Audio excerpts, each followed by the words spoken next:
Bienvenidos al consultorio jurídico de Servijurídica, Servicios Jurídicos y Contables.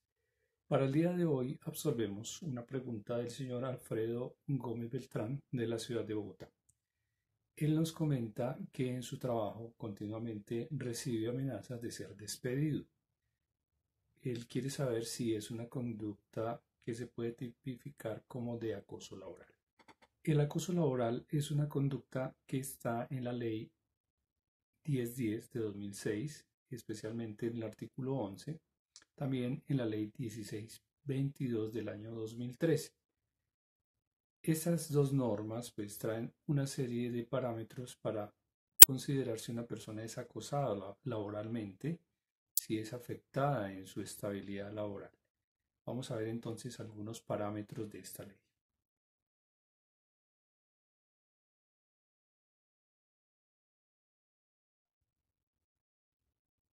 A partir de la queja que interponga una persona por acoso laboral, se cuentan 6 meses para que se dé la caducidad, es decir, para que se pierda la oportunidad de que esta acción se realice. ¿Cuáles son las conductas que se pueden considerar de acoso laboral?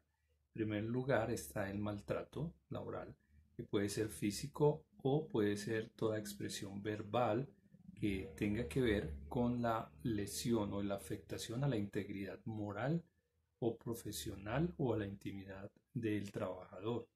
Es todo comportamiento también que menoscaba esa autoestima del empleado.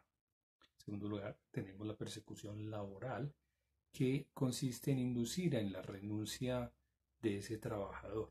Es decir, no lo despiden, no lo desvinculan, sino que lo ponen en una situación extrema para que libremente, entre comillas, renuncie.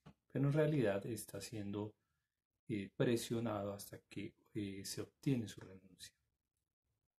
En cuarto lugar, tenemos el entorpecimiento laboral, que es aquel ocultamiento de elementos de trabajo, materias primas, insumos, documentos, información, equipos o destrucción de los mismos para que ese trabajador pues, no pueda rendir los informes que tiene que rendir normalmente.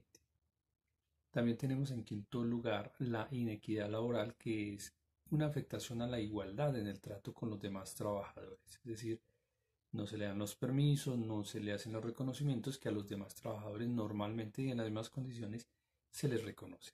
En sexto lugar, tenemos la desprotección laboral, que es toda conducta que tiende a poner en riesgo la integridad y la seguridad del trabajador, dando órdenes o asignándole funciones que no son propias de él o que no tienen los medios de seguridad. Por ejemplo, cuando se le ordena a un trabajador que haga trabajos de altura sin tener los elementos de seguridad, poniendo en riesgo su propia vida. ¿Quiénes son los sujetos activos de estas conductas? Los autores del acoso laboral pueden ser las personas naturales que se desempeñen como gerentes, como jefes, como directores, supervisores, etcétera, y que tengan un nivel de jerarquía, de orden, de mando sobre el trabajador. Estas conductas no solamente se dan en el campo particular, son muy comunes en los empleos públicos. Una persona muchas veces la acosan hasta que la hacen renunciar muchas veces o, como dijimos anteriormente, se le esconden los elementos de trabajo para que sus resultados no sean los mejores. De manera que se puede dar en los dos ámbitos, particular y público.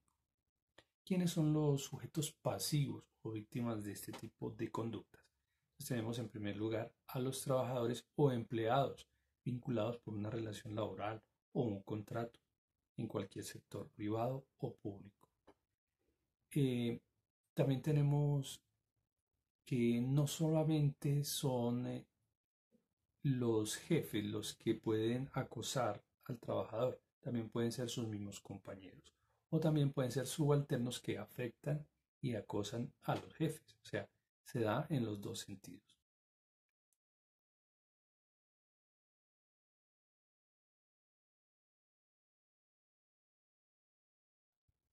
También tenemos unos sujetos que son partícipes de este tipo de conducta. Son personas naturales como empleadores, por ejemplo, que inducen o favorecen o sencillamente no hacen nada para prevenir este tipo de conductas. Es decir, se dan cuenta que se está dando esta conducta, pero no hacen nada o permiten que suceda. Entonces ellos también están colaborando con este tipo de irregularidad. Veamos en el artículo séptimo qué conductas constituyen verdaderos actos de acoso laboral.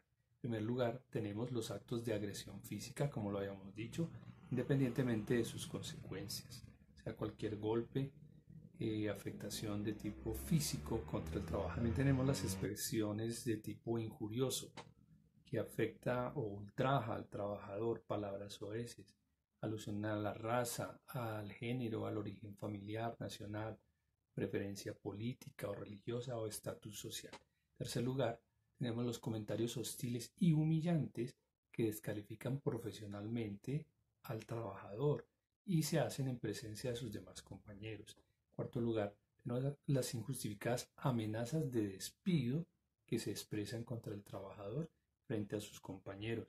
En quinto lugar, tenemos las múltiples denuncias disciplinarias con que se atiborran a estos trabajadores para que se aburran y se vayan.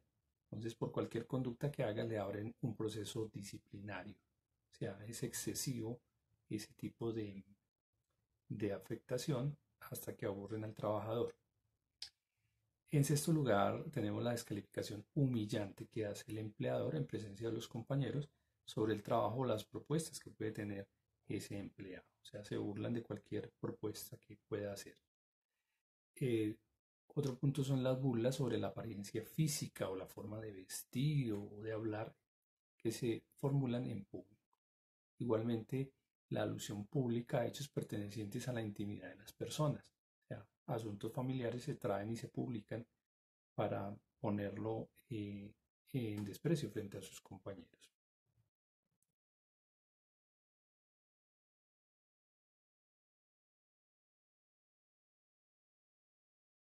También tenemos la exigencia de laborar en horarios excesivos que superan la jornada normal que tiene el trabajador, siempre que se hagan sin ningún tipo de fundamento. Igualmente, el trato notoriamente discriminatorio respecto a los demás empleados, por lo cual se le niegan prerrogativas o permisos a este trabajador. Igualmente hay otra conducta que es la negativa a suministrarle elementos de trabajo, materiales, información, equipos informáticos, por ejemplo, para que no pueda desempeñar su labor.